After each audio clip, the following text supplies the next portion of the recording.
2-3 दिवसापूर्वी महाराष्ट्राचे मुख्यमंत्री एकनाथजी शिंदे यांनी धनगरांच्या शिष्टमंडळाची मीटिंग लावून सह्याद्री अतिथीगृहावरती धनगड आणि धनगर हे एकच असल्याचा जी आर काढण्यासाठी राज्याचे मुख्य सचिव विकासजी खारगे यांच्या अध्यक्षतेखाली कमिटी स्थापन केली। ती कमिटी आदिवासींवरती अन्याय करणारी आहे। मान्य हायकोर्टाने मान्य सुप्रीम कोर्टाने निकाल दिलेला आहे की धनगरांना आदिवासीचं आरक्षण देता येणार नाही, कारण धनगर ही जात आहे, आदिवासी ही जमात आहे। त्यामुळे त्यांचं संस्कृती परंपरा वेगळी असल्याने धनगरांना आदिवासीचं आरक्षण देता येत नाही, हे मान्य सुप्रीम कोर्टाने दिलेले निकाल आहे। तरीही जाणून बुजून हे मिंदे सरकार आदिवासींचा बळी घेण्याचा प्रयत्न करत आहे आणि Tata institute of social science यांना 2014-15 साली आदिवासी आणि धनगरांचं संरक्षणाचं काम दिलं होतं।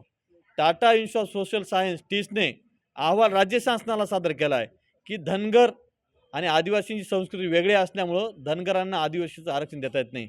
तरीही तो संरक्षणाचा अहवाल टीसचा जाहीर केला न करता यांनी ही खारगे समिती स्थापन केली।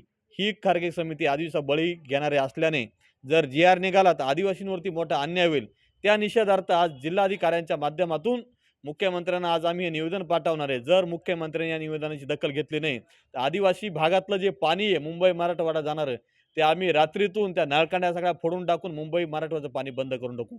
त्याचसोबत आदिवासी भागातून सर्व रेल्वे संपूर्ण देशात जाती, कसारा घाट असू द्या, कोणत्या भागातून जी रेल्वे जाती त्या रेल्वेच्या पटऱ्या आम्ही रात्रीतून उखडून फेकून देऊ। त्यामुळे शासनाने सरकारने आताच जागे होऊन तो जी आर रद्द करावा। आदिवासींवरती होणारा अन्याय हा थांबवा, अन्यथा आदिवासी समाजाच्या 25 आरक्षित जागा आहेत त्या तुम्हाला एकही मिळू देणार नाही आणि तुम्ही तुमच्या स्वार्थासाठी निवडणुका डोळ्यासमोर ठेवून हे कट कारस्थान आदिवासी करतात। हे कट कारस्थान आम्ही हाणून पाडू आणि आदिवासीच्या नादाला कोणी लागू नये।